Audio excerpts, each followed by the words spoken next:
Dan Land Pro here. This week I want to talk about criticism. There's 4 types of criticism. There's constructive criticism, destructive criticism, unjust criticism, and then intentional misunderstanding. Especially that last one, intentional misunderstanding. That's when no matter how clear you make something, some people are just set or committed to not understanding you. And what it is, you find yourself arguing or constantly debating to the point where it affects your nerves and your emotions because a person insists on not understanding you no matter how much evidence or facts or information you give them to make your point. I like to focus on constructive criticism. Constructive criticism is usually when you can tell people in a nice way that you disagree with them. And vice versa, they can disagree with you in a nice, civil manner. So y'all can have a debate.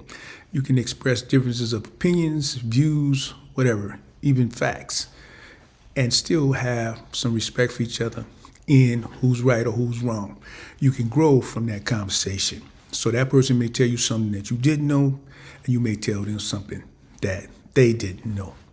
For example, a lot of times you hear me talk about dance, social dance, or the dance community. And I speak from historic things that happened or the chronological order of how dance progressed through the generations, especially the African-American experience. Lately, what I've been expressing is that there's a difference in the Chicago chronological order of social dance from the New York Harlem Renaissance chronological order of dance. And we can include so many other factors that had influence on all these dances opposed to that one dance. So it's like we argue microcosms instead of dealing with macrocosms or the larger picture. In other words, we don't deal with the history of social dance or partner dance. We more or less rather break it down to microcosms. Stepping or the bop is a microcosm of other dance forms, African-American dance forms. Just like a lot of times you'll hear people say that the Lindy Hop is a swing when it is popular during swing era, but it's actually a jazz dance, like most dances, and it's a jazz swing dance. It was a jazz dance that populated during the swing music era, so it had the most effect on swing. It was also one that mainly adopted the influence from the dances that preceded it, like the shag, like tap, like the black bottom, even the cakewalk. So until we understand the differences in these things and the processes, then we have to understand the true origin of something that we may be arguing as a microcosm instead of a macrocosm or a larger picture. Now, there was also the bop. Now that's another microcosm because you had, again, if you look at the history of partner dance in Chicago, you had what they called the Chicago bop. Chicago bop. See, and that dealt more, it was also a jazz dance that dealt more with jazz, bebop jazz. So a lot of times we confuse Chicago bop with bop or bop in, which came later. Even the swing, East Coast, West Coast swing, preceded bop or bop in. So no matter how you look at it, you have to understand the chronological order of how these things pass through generations.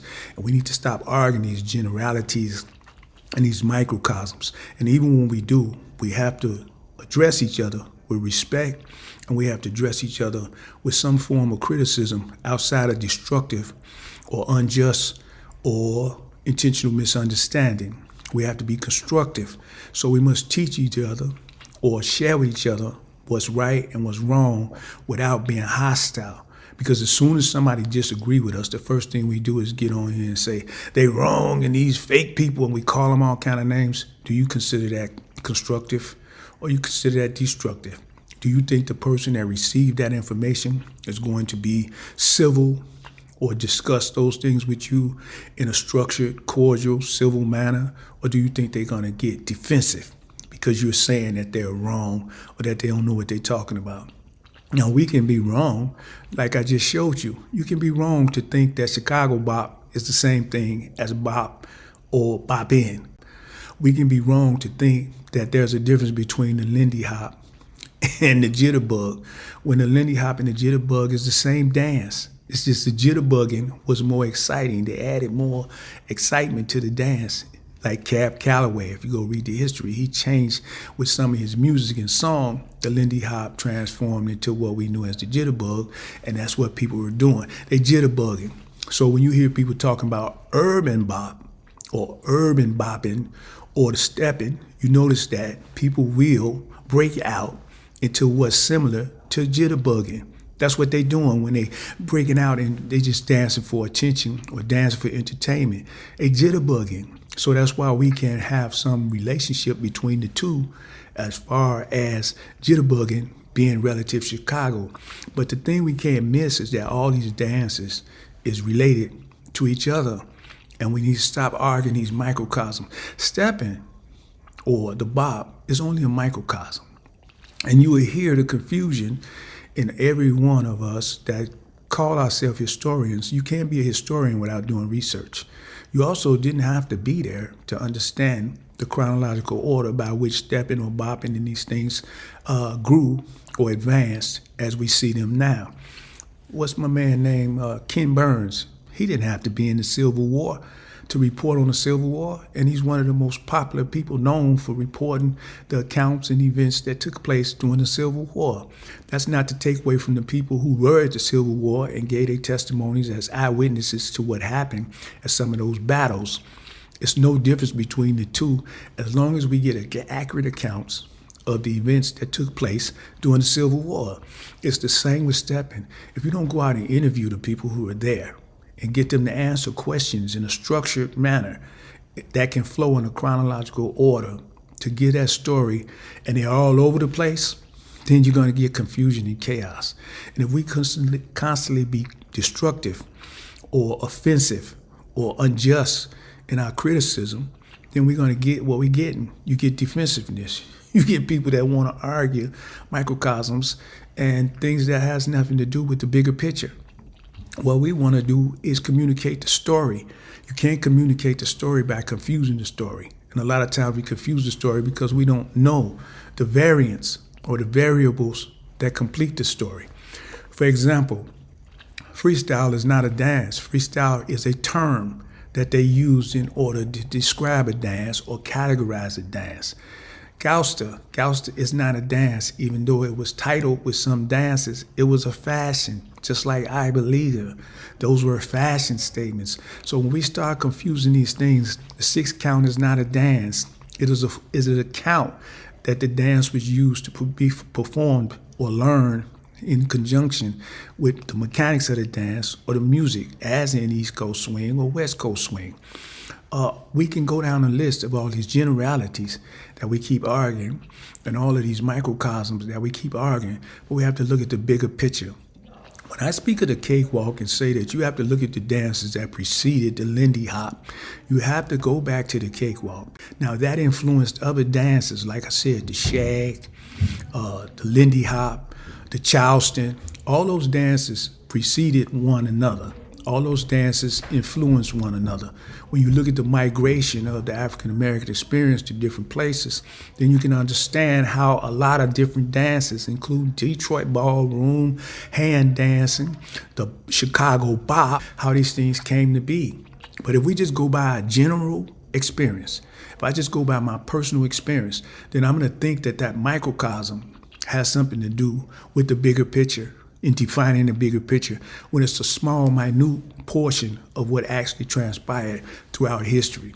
So I'm not one that want to argue with people. I left that alone because it's a distraction.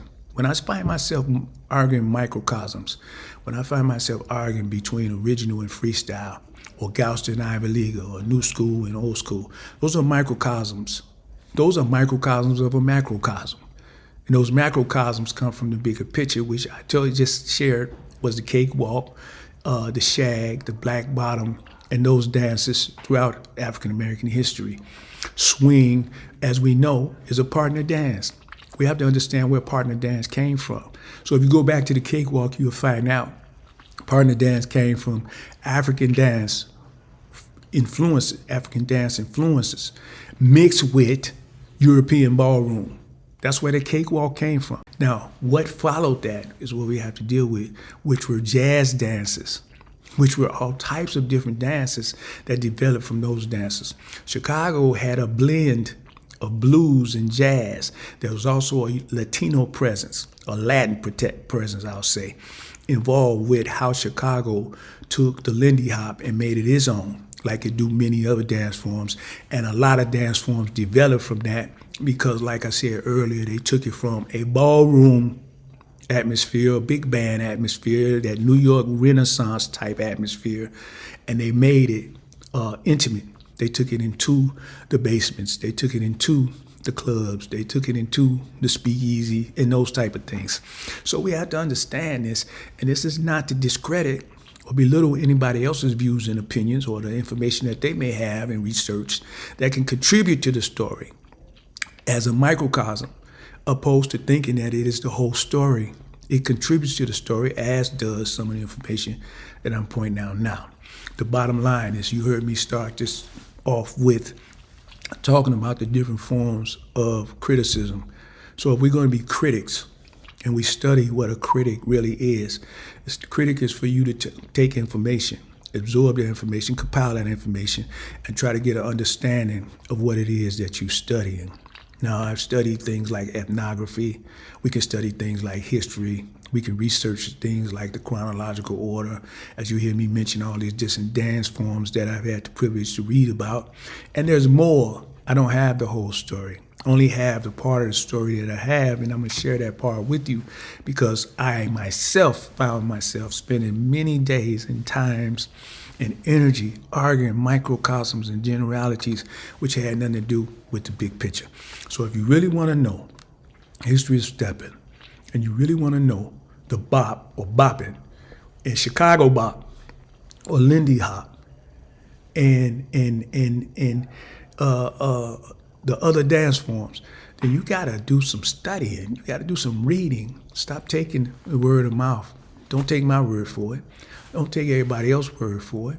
All these just unstructured, chaotic platforms that we argue these things from because we don't want to go back and read. I want my experience to be the story. Your experience is a minute microcosm of a bigger story.